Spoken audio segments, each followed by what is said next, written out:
So tell us about how the company works, what it is that you do. So and the reason I was so excited to be on your show is that my company, my brand, Think Big Websites, we're kind of going through a rebranding here. We've helped, like I said, hundreds of different companies throughout Broward County and in the South Florida area. But now I want to help individuals. So I kind of rebranded to Think Big Online. And while we are not by any means stopping what we're doing, we're growing. What we want to do now is we want to help individuals who might have an idea, a passion, something that they're really interested in, and they want to put it online, but they don't know how. So Think Big Online is more individual focused. And I'm going to put a course together and show you everything that you need to do to take your idea and put it online. And a lot of the stuff is going to be completely covered by the course, meaning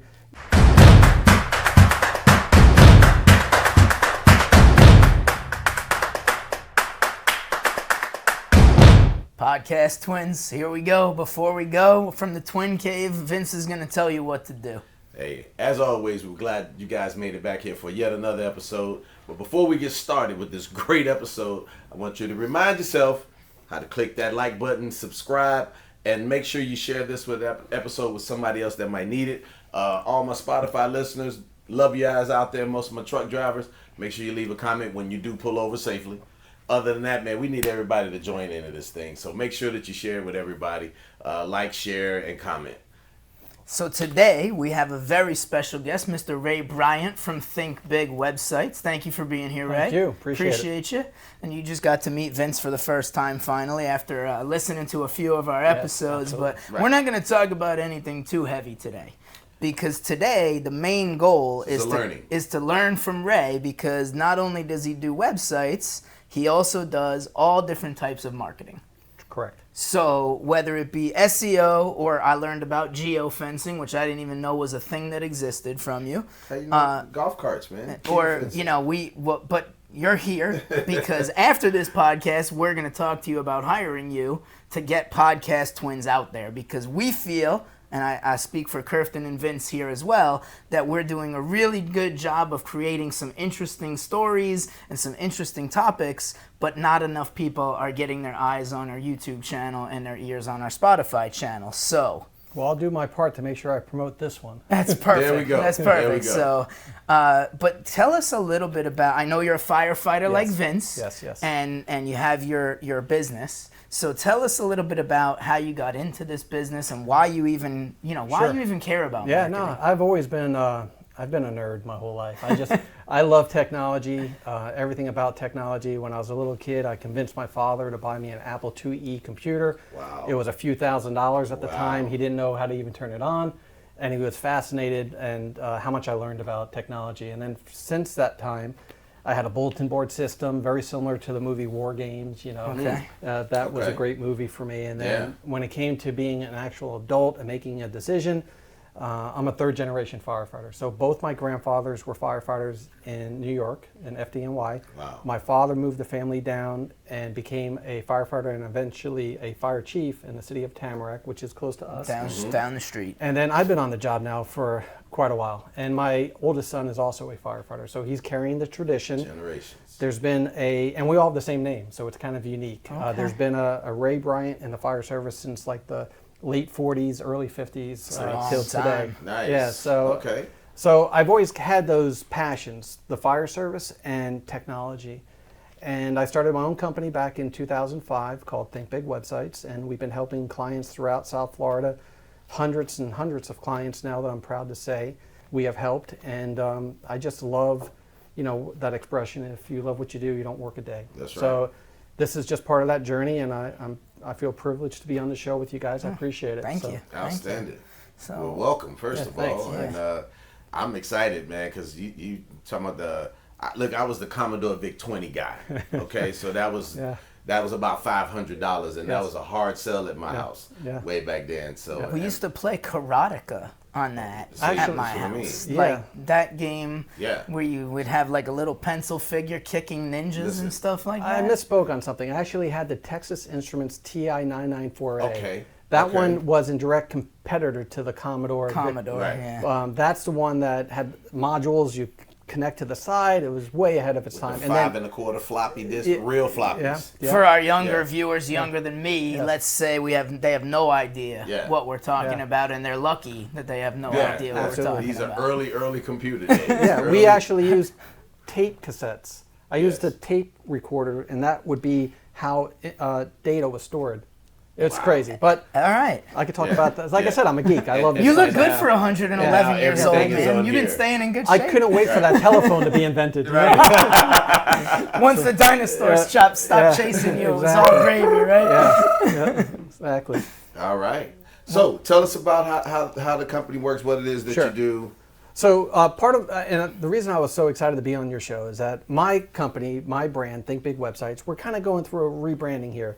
We've helped, like I said, hundreds of different companies throughout Broward County and in the South Florida area. But now I want to help individuals. So I kind of rebranded to Think Big Online. And while we are not by any means stopping what we're doing, we're growing. What we want to do now is we want to help individuals who might have an idea, a passion, something that they're really interested in, and they want to put it online, but they don't know how. So Think Big Online is more individual focused. And I'm going to put a course together and show you everything that you need to do to take your idea and put it online. And a lot of the stuff is going to be completely covered by the course, meaning there's no monthly associated with it. So it's a one-time thing. Awesome. It's going to cover the marketing. It's going to cover SEO, because SEO, or search engine optimization, comes in many different flavors. There's paid and there's organic, and sometimes organic is paid, and sometimes paid is, the instant on kind of switch. But any questions that you have about any of that, I'll be happy to expand and talk to you about it.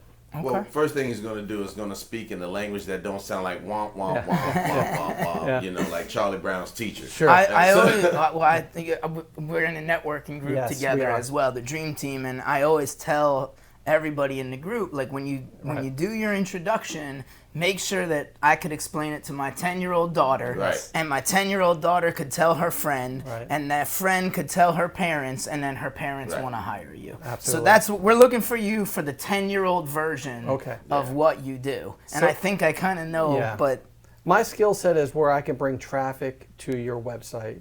So the traffic can come in many different flavors. Organic typically refers to when someone does a Google search and they're putting in a keyword. I can optimize the website to give you a higher probability that your website will be found when someone types a certain set of keywords. The paid side is oftentimes, whether you call it the map 6-pack or the top sponsored ads that come up when you type in a certain keyword. You could also enter in what's called an auction with Google, and you're willing to pay a certain amount of money per keyword, and they'll put your ad right at the very top.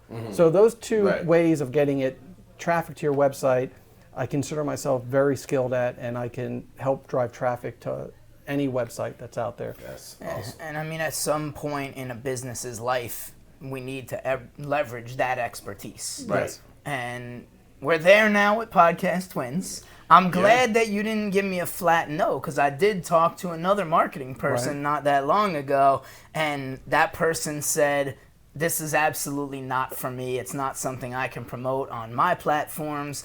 And I guess she thought it was a little too contrarian, if you will. Controversial, contrarian, whatever word you want to use. It's in the eye of the beholder. Hey, look, and Vince, we want to be controversial. I mean, we it's not the controversy, it's the conversation that just happens to be good. So if it's something that's good, why should we shy away from it because we're afraid to piss somebody off? Well, here's a shout out to my mom, because we were talking the other day, and I told her that it's your fault that I'm asking all these questions. And she laughed, and I go, all you taught me my whole life was question everything, ask questions. If you don't understand something, ask about it. Yeah. So I told, and then of course she laughed more when I told her, because she realized it actually was her doing that I became this guy who asks a lot of questions. Which is a beautiful thing.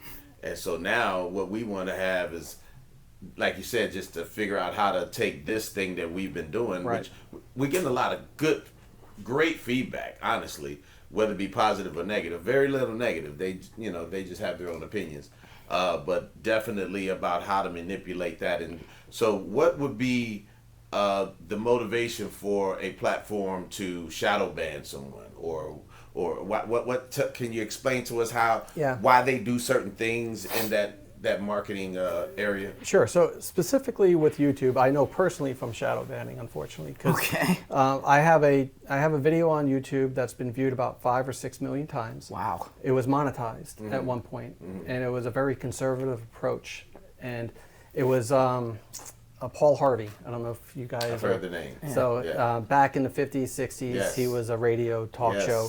And he had a prophetic message about what the future of America will look like if we continue on this path that we are continuing on, unfortunately. I've seen that video. So I remastered that video and put it online, and it blew up. Every Sunday especially, because it seems like the church and group would get on it. So now it has millions and millions and millions of views. Well, when that was allowed on YouTube and being monetized, that one singular video would generate about $700-800 a month for my company. Right. It got shadow banned. Somebody claimed it was hate speech.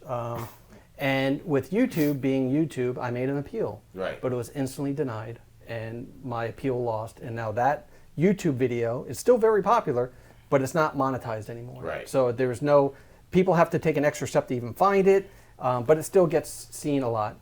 My point of making is that when you have, and you guys do have a very, I would use the word polarizing kind of content.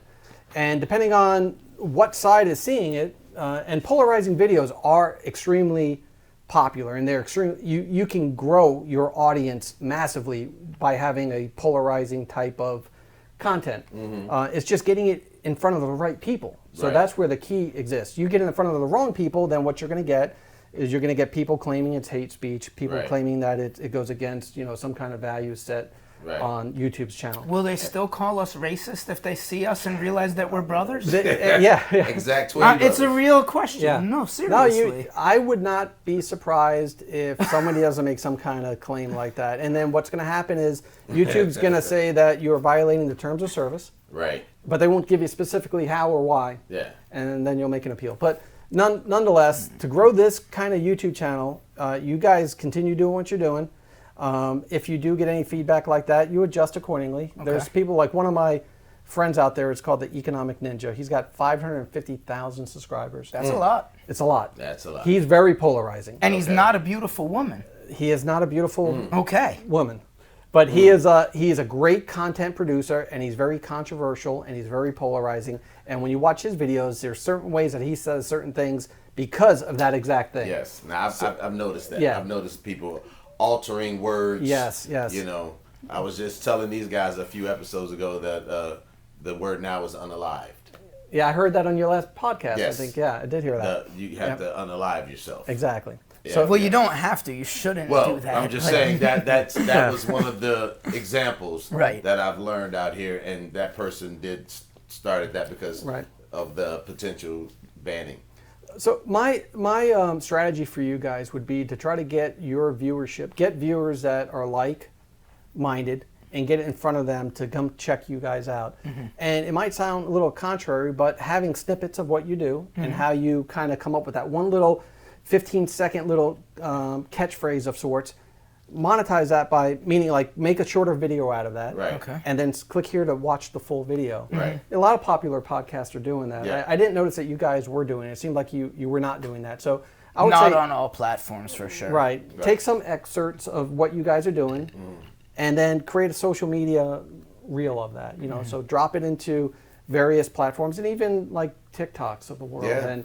So if we hired you, you would be doing that for it. We just create the content, Kirfton produces it, he sends it to you, and then you do whatever you got to do to get it out. We do video production work. We can chop that, give you little segments. We could geofence those segments, so we could put it right in front of the right people. So geofencing, I found when you said it in our networking group, everybody paid attention because nobody really understood it. And I had a few people ask me. I remember I was talking to a guy that did roofing or painting at a networking group, and he said, "Is that legal?" Yeah. And I was like, I'm pretty sure that Ray's not looking to get arrested because I know that police and firemen already have like a friendly rivalry. That's not something he's looking to do. So, Yeah, the only thing with geofencing that technically might be illegal, which I have clients that are attorneys, they can't maybe put the geofence ad on top of a car accident or something like that. So we stay away from that. But for the most part, geofencing allows me to put your ad in a geographic location and gives it the chance of being viewed by people that might be your target audience. A couple of examples that have been extremely worked well is I have one client who owns assisted living facilities.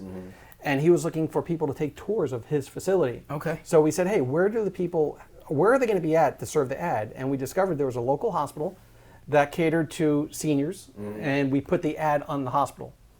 His enrollment went way up as a direct result of the ad that we're running at a hospital. And the ad went something like, do you have a parent who has poor health that needs an assisted living facility? Right. You know, something to that extent. We wrote and we put a landing page together and we ran that ad, and he saw his tours go way up.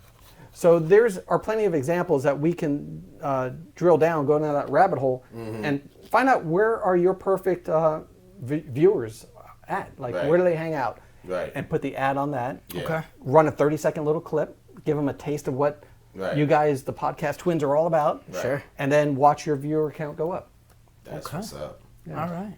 Because it's some good stuff we got in here already, man. It's just, you know. That and we're having fun. Yeah. Well, now that's the fun. best part. You know, we having a blast. You know, we talk crap and and we get to hang out, and it's a beautiful thing. I mean, I played 18 holes of golf and I come straight here because I'm like excited.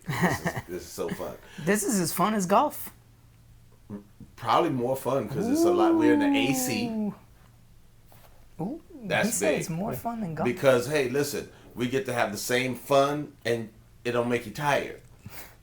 It's not hot, you know. Well, that's why I picked. Your junk ain't sticking to your legs. You know, I'm just saying, just things of that nature. Yep. That's why I started this company, is because I didn't want to have to be the guy making extra income being a firefighter by swinging a hammer on my days off or pushing a lawnmower. So this, I get to enjoy the AC when I'm working on the computer as well. So I can relate to that. No, I like it. Okay. So the geofencing, because when the only time I've heard of that is literally on the golf course when they're setting the parameters for the golf carts. Yeah.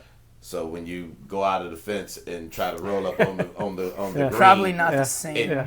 But that's why I was like, with geofencing, I was like, okay, that's cool. The way that geofencing works in the realm of marketing is that all these platforms or all these devices we have, whether it's an iPhone, a tablet, a computer, any mobile device, they have an ID that's associated with it. Now, it won't tell that company my name or anything like that. It just tells them that there's a mobile device in this area.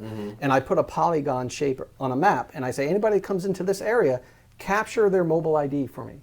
So I will have captured thousands and thousands and thousands of mobile IDs in an area. And then they have a relationship through whenever you download an app on your phone or a browser on your phone. There's a consent that says the reason it's free is because you're giving them consent to allow ads to be served. Correct. Well, that's where the ads are being served now. They're capturing your mobile ID and they're serving you up an ad through one of those thousands and thousands of different apps and platforms on your site, on your mobile device, to allow them to serve an ad. In your case, let's say we choose a local facility establishment right around the corner here, and we say, hey, your best customers are at that place.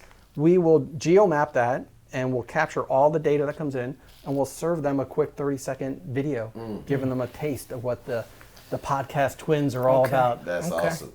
I'm in awe because I'm just sitting here like, is that how it goes? You know? Yeah. I mean, you know, we just get used to using stuff. So basically, he's saying that when you sign that thing and at the bottom that you agree and you haven't read 3 words on that damn thing, that's the thing that says that they get to do all that cool stuff he was just talking about. They said that TVs now are at an all-time low, not because the cost of them have come down, but because it's that valuable that they get you into their platform, their streaming. When you get a new TV now, you have to subscribe to one of those YouTube or Pluto or whatever those many other Roku. The apps, Yeah, so there's more value in that than the actual device that they're selling you. So data is the key, and geofencing is definitely a low-cost alternative to generate traffic without question.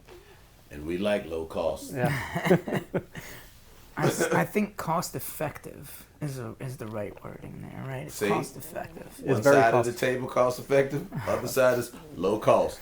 Well, I mean, it still has to be effective, right? It got to be effective. As a marketing company, that's what it is. You know, we outsource as a business owner. We outsource a lot of our things. Right. You know, we're not our own CPA. No. You know, we're not our own bank. We're not our own credit card. We're not our own whatever. Yeah. And payroll company, etc. We're not our own marketing company. Right. And at some point, you have to say, okay, well, if I'm serious about growing this business, I need to put dollars in the right direction so I can get a return on my investment. And it's a different world because, I mean, you're talking today's world of marketing. Back in when I was graduating high school and people going into college majoring in marketing, this digital marketing didn't exist. Right. So now it's a whole different world. I mean, hell, one of my buddies became a jingle writer. They don't even play jingles on the TV show no more. So he was out of work. Look, I did 4 years of college and an express MBA for another 18 months, and all that I remember about marketing is that sex sells. That was really all I remember from when I went to college and MBA school. So that doesn't really apply to us necessarily because we're married, so we're not looking for that. But, that would get us in too much trouble. But I don't know how that. I don't know how we incorporate that into this, or maybe we don't. But I don't know how. I think we got we're there. 20 levels up from what I learned 20 years ago. Well, no, that's my point. I'm saying now marketing has completely changed direction because of the digital age and how advanced things are, and think about it. And when that C word hit, and we all were at home. Business didn't stop moving because they were able to send everybody home and get it done. You had to adapt. 20 years before that, I don't think we had the capabilities to do it at that level. And not only that, even if you did try to find a way out or to do it, 25,000 impressions for less than $500 with an ad included, that price point is just, I'd much rather you spend that and find out that it was either a winner or a loser, then I've seen other companies charge 10 times that amount, and there's nothing that you get as a result of it. So knowing what doesn't work sometimes is valuable because then you know where to go with your marketing dollars. I mean, I had an SEO. Curfton and I were in a meeting years ago with a woman who did SEO. You remember this, I'm sure, Curfton. And SEO is, again? Search engine optimization. And she said, if you don't have 30 grand a month, I think was the number. It was 30 grand a month. If you don't have 30 grand a month in this industry, you shouldn't even spend a penny on SEO. And then I had another one where we went and visited another marketing company in Plantation. Did you hear my pause in my voice? Hold on. So they were like, basically, unless you have a $60,000 a year budget, forget about us as an agency. Oh. Okay. So, and neither one of them could tell me what my ROI was going to be. Right. And it explode as a business owner, that's all I care about, right? If I'm spending money, if I'm hiring a new person, how much more money is that going to make my company? Right. If I'm hiring a bookkeeper, how much more money am I going to be able to make as a company and grow when I'm not spending time crunching the books? Yeah. So that was, I mean, it's refreshing to me for you to say like, hey, look, I did this ALF, we did this, this, and this. It cost them $500-600 a month, whatever the number is, and they got an influx of tours, and they converted those tours into actual clients. Or he would have found out that didn't work. We need to go a different direction. Yeah, I was at a golf tournament on Saturday. And the guy who ran the tournament said he loved Podcast Twins so much he wants to put our faces on billboards. And I was like, well, that's really interesting, but I don't even know if that would work or not. Might cause some traffic accidents. That's what I was thinking. I'm like, man, well, those guys are so... Yeah, that would be funny. I mean, but again, think about that. I mean, how many billboards do you pass and either it catches you or you just drive right by? Because I know if I see one of those that comes on daytime TV, because the number is the same for the lawyers, Well, I mean, look, if our picture was on a billboard and all it said was Podcast Twins. Yes. Yeah. Oh, it would be hilarious. Well, but people would look at it and go, man, those guys look so much like each other. Right. I can't wait to hear what the story behind this is. Next thing you know, they pull it over, they scan it, because they're going to have a QR code on there. Scan the QR code to get access. It's tough for me because you guys, like, I get confused. Vince? Yes. No. No. Well, technically, we're both Drew on one end because my middle name is also Andrew. Gotcha. So yes. Our parents was just trying to confuse the world. It's so uncanny, the resemblance. It's scary. Incredible. It's scary. It's incredible. It's like a mirror, real quick. I love this kind of stuff because again, this is the thinking aspect of it for us, it's just like, okay, you're just coming to be the talent, Right. come and do this thing. But the whole backstory behind making this thing work, as opposed to just throwing something up there and getting lucky. Because fortunately / unfortunately, the last time he stood on the table and clapped his ass cheeks, it did not work. We did not get very many views off of that. Was I here for that day? Yeah. That was a whole different ballgame. But that's not going to be the direction we're going to go in. So, being as though that's not the case, and neither one of us are beautiful women, we're just trying to figure out how to continuously get this wonderful message out to all of those wonderful people out there. They want to hear it. They just don't know it. So tell us some more stories, man. Give us the rundown of what you're doing. No, it's just, I've always been an advocate for every one of my clients. I kind of embed myself into their business, and I'm always thinking about how can I help them out. So with that servant-led kind of mentality, business has not ever been an issue. I get the business, and we work alongside people. So the thing, not to belabor geofencing, but that's just like one of the latest little tools that you could use that's inexpensive, can be super efficient, and it could drive up your audience. Yeah. So if we use that. But as far as stories, I've ranged from doing it for mom and pop to doing it from pretty big companies and everything in between. So, so let's pick the funniest story, because I know it's one in there, somebody who had a absolutely garbage product and then you turn him into a superstar. Ray's integrity would not allow him to. You don't have to call no name, but he knows what I'm talking about. I know it's somebody in their portfolio. Well, there's a couple of people that come to my mind, but I'll just give it more of a surface level. There's people that think that they know everything that their audience is typing online, and they're like, I'm telling you, you got to put this keyword in. And I have the data behind me that says, no, they're not putting this data in. No, I'm telling you, put this in. So we put it in, and so it was screen repair. It was a patio screen repair company. So he wanted screen repair. I'm like, I'm telling you, that's not a good idea. He insists we put it in.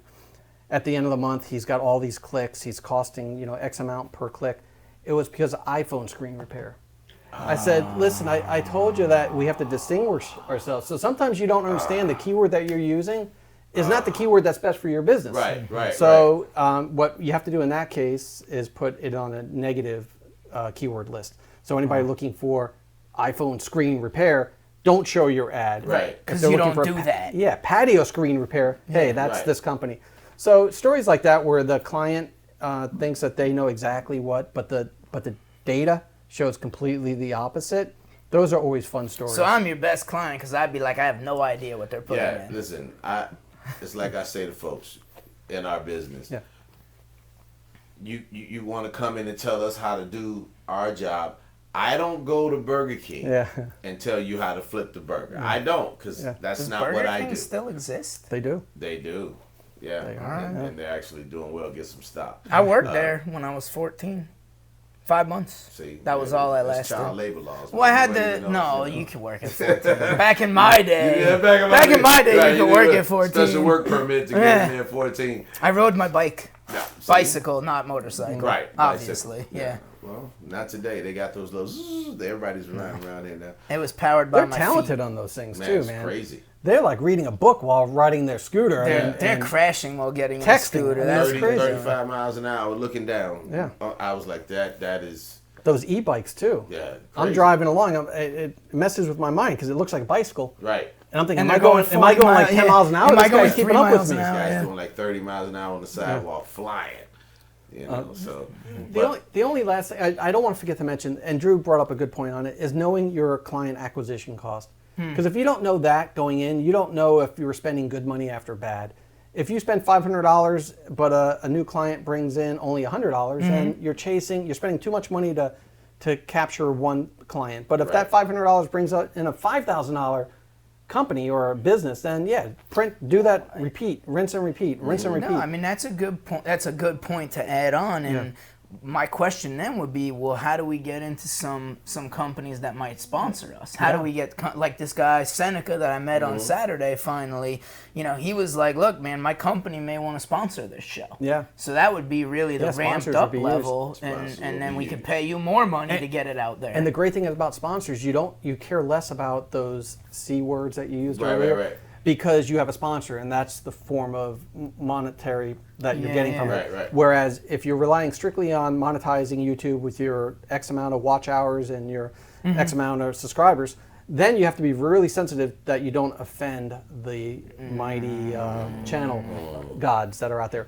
But if you have a sponsor, you come into it knowing that, hey, this self-sponsored. Not everybody's going to be happy with what we're saying. Yeah. But look, Howard Stern, back in the day, the shock jock, that was his whole MO. I remember in the movie they said, what that pig vomit guy said, they say, oh yeah, I want to hear what he's going to say next. And then they went to the guys that hate him, and they're like, I want to hear what he's going to say next. So, But again, different era too. You're talking, that was in the 80s when radio was either so mellow or buck wild. So he just took it to the next level.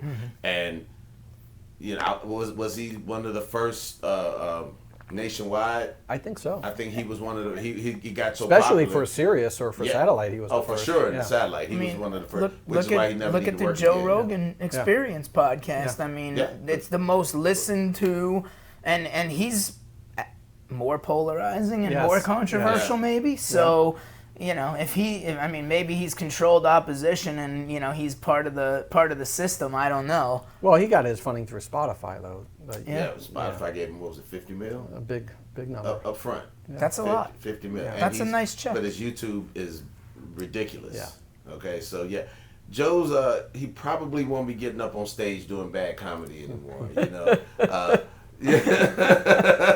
but he doesn't need to, and if he does, it's just for fun, But hey, listen, you gotta give it up to the gold standard right now. That's the gold standard. So all us little folk, we're just trying to figure out the straightest line to get over there. Because right now they got us like this. We're just bobbing and weaving, trying to stay alive out here. But again, the fun part for us is we have a good time.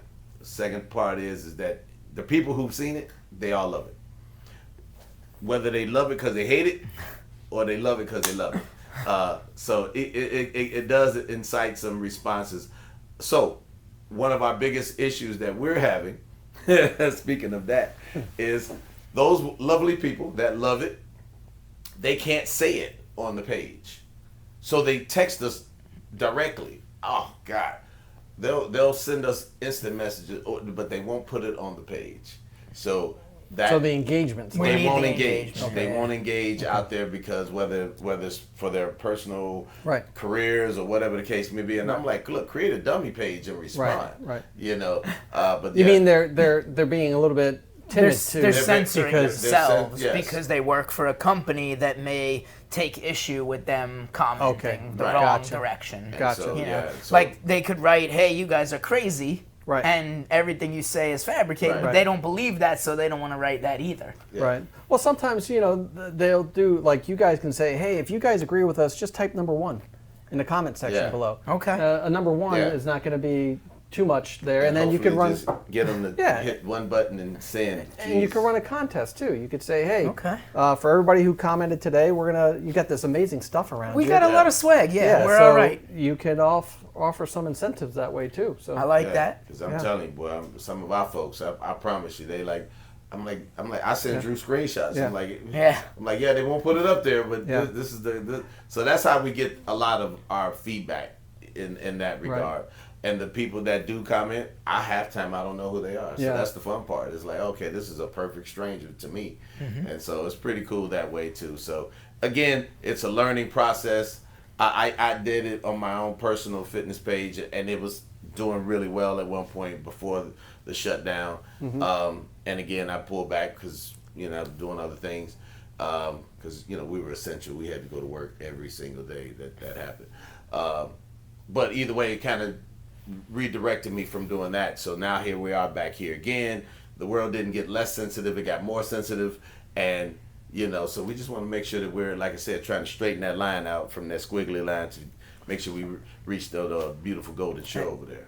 I mean, maybe I'm naive, but I don't want to believe that the world's more sensitive. I think it is on TV and on internet, but in the real world, you're naive. Am I just hanging out with people that are unoffendable or inoffendable or whatever the word is? Yes, whatever that word you want to create. Not offendable, whatever. I don't know. Yeah, totally worse. Well, at least because everybody wants to be the offensive police.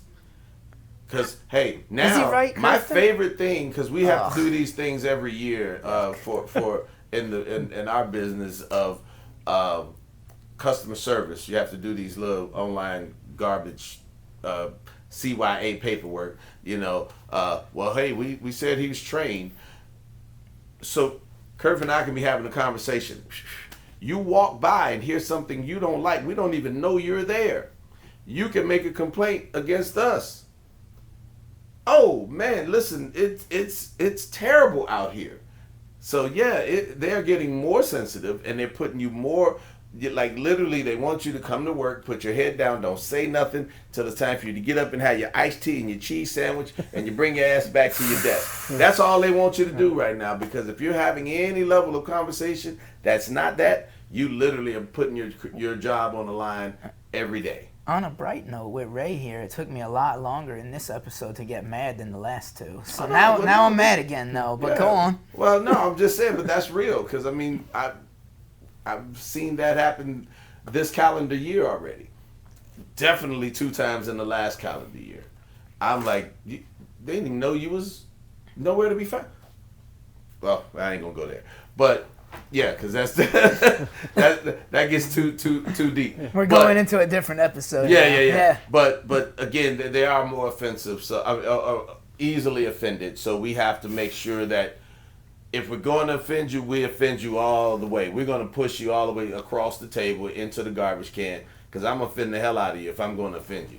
Or we have a sweet episode, like today. Yeah, I don't feel like today was. This is a lovely episode, man. But every single episode is just like this. We're just asking questions and trying to learn and get better and grow. And I think that's the key. I think you guys are gonna. I mean, if you stay the path of the first, I saw 3 episodes so far that you guys put out there. Yeah. And I can see how they could be polarizing. I definitely could see that.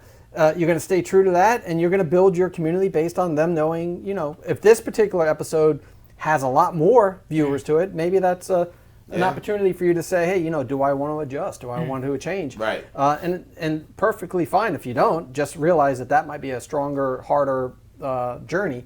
And Vince doesn't want to talk about politics ever if he can avoid it. So he would want like politics, he would want this episode to be more viewed. Right. Yeah, I would love for this to have the best views in the world. That would be kind of a vindication of not being politically focused. Is that Yeah. Yeah, that see, I have no physical ailments until you mention the P word. Really? And then it's well, because again, see, here you go. See, he drew him right into that. You want me to talk about the pimps and the hoes on every episode. He started it. Yeah. You want me to bring it up every time, but yes. But I think that's one of the things people like about this show is that Vince and I may not always agree. What is the disagreement between you guys? Like, what's the number one thing that kind of separates you guys? I know you guys look identical, but other than that, what is the one thing that you're alpha, you're omega? Okay. What is that? Well, so I don't want to say number one, but see, Drew don't watch TV. No TV. Nothing. He don't watch TV. Very little TV. So he gets a little bit of TV, and then that shuts off. And I'm like, no, man, because you got to watch this so we can talk more about it. And he's like, I don't want to watch it. Right. And so we, that throws that back. He quit football altogether. Yeah, I know. He calls it the National Fix League is what I call it. So he quit football. Yeah. But I got to talk about football. Well, I didn't even go to basketball. Well, yeah, but he also thinks the NBA is unwatchable, because it's okay. We agree on that. So sports is one that you guys... Except for the playoffs. So that's one of the areas, and it's not that he doesn't like it. It's just that we don't like the politics of the sport. But I commented on your Shador Sanders post. You did, and you said this thing about like, I can't believe this guy hasn't been picked, and I just pointed out what I thought was logic, which is his dad wants to coach him in the NFL. So if you're a coach, you're not going to tell your GM, hey, hire this guy and then fire me and hire Dion. I thought that was a fair point. That was a great polarizing point, and I liked it. I did like the point. Matter of fact, of all the points that I got off of that page, that might have been the best because it was the most unarguable. All right. Word. Well, that's a great point right there. So you're talking about something recently trending. Yes. Picking up on that and doing a video on that and doing a podcast on that, catching a trend is a great concept. Which is and piggybacking off of, if Joe Rogan talks about something that you find interesting, follow that same trend and bring that in. Yeah. I just didn't want to forget to mention that because I know that was just in the news because his phone number got hacked or something. Oh, Shedeur Sanders? Yes. Oh, yeah. So well, didn't the Atlanta Falcons defensive coordinator's son got into his dad's numbers and called him up and he said, took it off of his iPad. I heard on the radio this morning. They called him and said, hey, we're going to make you our next pick. Man, listen, those people are not happy with that young man out there. I mean, there's some Colorado fans out there that if they saw that kid tomorrow, it might be a problem. Yeah. So, but yeah, it's again, little stuff like that. See, and again, Drew doesn't really do pop culture. I'm a pop culture guy because I watch this stuff on TV. So I love bringing it up because it makes him angry. Yeah. And so only because I don't want to care. Yeah. Right? The circus and bread mentality. Yeah. Like, that's the circus. I don't eat bread. Yeah. So, like, let me eat my steak and go play golf and take care of my family and my business and leave me alone. Yeah. But then I have to drag him into the underworld. But I can't not pay attention at all, right? I knew about Sanders. You knew about Sanders, and that was a good one. And brought the best comment. That was a great comment because everything else is subjective. That one, man, that's pretty accurate because, again, he did clearly state that I want to coach my son. Mm. But you just signed an extension at Colorado saying that I'm not leaving even though both of my sons are gone and my damn near other son. So all my studs are gone. But you just signed this extension to stay. So when he did that, and again, I don't know how far we want to go with that, but when he did that, I said he's going to stay at Colorado to prove a point. But then somebody turned around and said, well, NFL money can trump that college change, but yet Deion said, I'm not doing it for the money. Because he could have got way more money when he first did it. He would have got 3 times the money if he didn't go to Colorado. If he'd have went to one of the top 5 schools, which they all were trying to get him, he could have tripled his money. So when he's saying he's not doing it for the money, that part of it could prove to be true. And money rules everything, right? The Cash fact that the coach Cream doesn't want to get fired. Dollar bill, y'all. Coach doesn't want to get fired. Why would you pick this guy when you know you're losing your job to Deion? And then also he went to the Browns, which I didn't even know they still had a football team. Yeah. I thought they were kicked out of the league like 50 years ago for being pathetic. But if that was the rule, the Dolphins wouldn't have a team anymore either. So whatever. Yeah, I was just at the Dolphins event last night, so we're going to take it a little bit easy. They did feed me. As a matter of fact, I would be at the golf tournament today. The Dolphins are amazing at being mediocre for a really long time. I must admit, you guys did definitely kick it up in the last few minutes there, so I could see how that that really gets going there. Yeah. Well, and by the way, we're still going to be friends after this episode, just so you know. We're playing golf on Monday together. It makes me feel like the first 30 minutes was kind of really boring. No, it was informational. I need to know that stuff. It was informational. We definitely needed to know that stuff because that is how the other part is going to get out there and become attractive. And I listened. You said talk about something trending, and we talked about something trending. So. And that was good because I watched that with.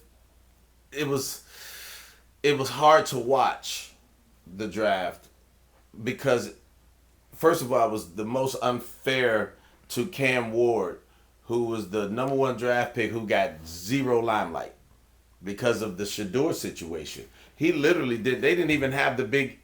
They really didn't even have the big number 1 guy situation that they normally do. This guy, nothing. Everything was about Shedeur's getting snubbed and skipped over. Well, how about the people that said it was about race and Cam Ward's the number 1 pick? And like, how could it be about race if Cam Ward's the number 1 pick? We can't say that now. Well, Stephen A. probably will because that's his favorite word. No, the problem is going to be. See, there you go. The problem, it's not a racial issue. It was a limelight issue. No, as I put on there again, I don't know if you saw that post when I said when you have a Marino, Elway get on the teammates, they were called great leaders. Mm-hmm. When these guys do that, they're called arrogant and you know what's the word everything should be given to you. That and I'm like, so that was entitled the issue. Is entitled. The word you're thinking yes, of, thank you. So it was that's where the connotation gets different when the hue gets in the game. But other than that, you know, you can't say that this kid didn't have the talent. This kid is definitely a mid to late first round talent at best, regardless. But no way, coach wanted to keep his job. No period. way he shouldn't have made it into midway in the second round. Absolutely no way. They had too many teams, and the other quarterbacks they drafted Dart in front of him. Dude, at that point, okay, you made your point. So this is a really eclectic podcast. So Right. we talked about. I don't know half of what you guys are talking about, to be honest with you. So I you don't. don't That's okay. Well, he said he was a nerd, self-proclaimed. Yeah. So That's I got to okay. give that That's up. all right. So, but either way, No, But it's good. I see Because- where you guys get your fire from. yeah. So, and that's really what it is. Because listen, we got various backgrounds, even though we're twins. Yeah. Right. You know, we got various backgrounds, various experiences, and that's what helps that to our people. As a matter of fact, I was with Greg last night, and they were talking about it at the table about how that meshes, because just because we're identical twins, but we have such various backgrounds and various histories and ideas that it actually sounds good together. No, it does. You guys complement each other. You guys almost remind me of those two twins that they finish each other. They could talk in the perfect sentence together. Oh, Did you yeah, see that? I saw that clip of I- those two ladies, Oh, two female You guys should twins. splice that in here if you can. It was amazing. They actually finish. They begin and they finish the sentences together. Together, yeah. Okay. It's as if they rehearsed it before they even got in front of the camera. It's so crazy. You guys Was remind those me the of girls on the show that had the same boyfriend. no. It was some kind of accident that they witnessed, and they Oh wow. yeah. Okay. and they were giving the reporter the information about what they witnessed. It was like in stereo. It's Okay. like crazy. You guys remind me Kirk's of gonna it. slice that in there. Yeah. There you into go.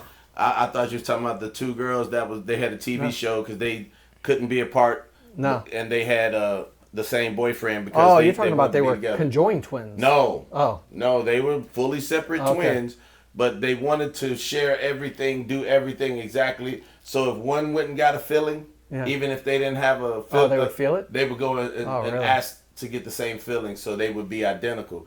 So when it came to a man, they got the same identical guy. So, you know, That's he crazy. got two for the price of one. Whole new TV show. But that kind of pop culture. Okay. See what it did? See what it did? See Yeah, his face? I saw that. See, Spotify, I wish y'all could have seen Drew's face. Well, right there because when we then I talked think about that. it and go, is that just a gimmick that they made up and rehearsed? You know, the Yeah. one you're talking. Like, did they just make that up? And Well, no, that's, they- you they- know, or they was kept- it real? They kept it going for a whole. Well, I saw, because, you know, once that train wreck happens, you got to watch it. Look, if nothing we see is real, which we've talked about how much smoke and mirrors there are out there, then why should that be real? Well, there are certain things that, you know, as an actor, you like, okay, that's garbage. Then you see that some of these things that are real, but then I've also been on a couple of the shows on TLC and seen, you know, how the producer can come over and say, hey, you know, I'm just saying you should talk about Drew's shirt. Right. Well, there's nothing wrong with Yeah. the shirt. I'm just saying. I mean, was that something you would wear? Yeah. So they won't give you a script, but they'll lead you Yeah, yeah. into that. I was on a couple of shows like that, and I just noticed that the producer would Whisper a catch, little something, just yeah. come by and just say, hey, da da da, whatever, you know, at that point. So yeah, so even reality shows are maybe not scripted, but they're encouraged. Those producers are in there stirring Reality. Yeah, okay. the pot. Yeah, I mean, Reality. hey. I feel like I'm in a tennis match because I'm kind of like watching It is. watching you guys It's go awesome. back and forth. So So I don't know what to tell you. with the last few minutes of what you've Yeah. just witnessed, which Yeah. nobody else is in the room, it's just us. So now that we're bringing you back in the room, Yes. As a marketing guy, what would you, just off of what you just saw right there, because again, we weren't acting. It was not scripted, and no producer. Herb didn't come over and whisper in our ear and tell us to do anything. The teleprompter's broken. Teleprompter's broken. So as that, what do you see as far as, how would you take that little episode and say? Yeah, no, we'd have to review it, see what we can take out of it. But you guys definitely play well off each other. I could see why you guys are twins.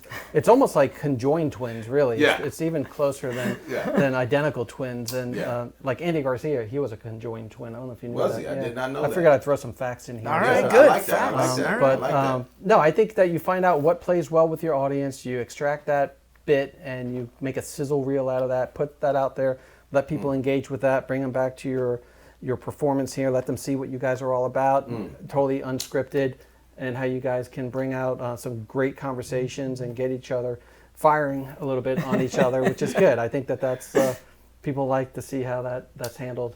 So If we were conjoined, what would you be? Would you be the top half? Or I'd have to handle the anchor. the anchor. I'd have to handle that one, man. I have to just hold on to it for us. That's a tough road. Yeah, at that point, I'm like, Drew, I got a date. Yeah. Now you can hang back there and do what you got to do, buddy. You put a bat. You put like a cover him up. Cover him up. Unless you get permission, All right, your turn. What the hell just happened on Podcast Twins today? I'm done. I'm speechless now. Yeah, I don't man. know Look, what to do. we got to ask permission. First time for everything. If you can watch or not, I mean, I'd like to have you in there, but Yeah. hey, I'm just happy to get Sending this episode to Vince's wife.